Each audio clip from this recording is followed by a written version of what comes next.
আসসালামু আলাইকুম। আমাদের অসুস্থ গুগু পাখিটি আমরা খাবার খাইয়ে দিয়েছি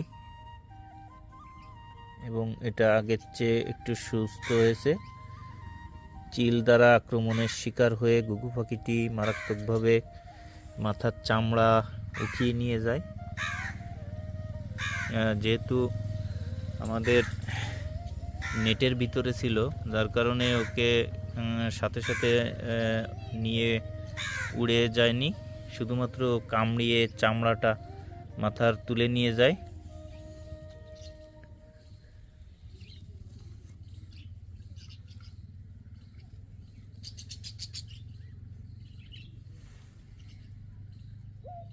পাখিটি একটু আগের চাইতে সুস্থ অবস্থায় মনে হচ্ছে।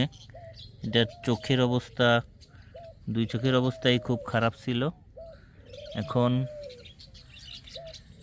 যেহেতু একটু সুস্থ হয়েছে, একজন অসুস্থ হইলে এই যে এই জোড়ের যে গুগুটি, এটি খুবই উদ্বিগ্ন অবস্থায় আছে।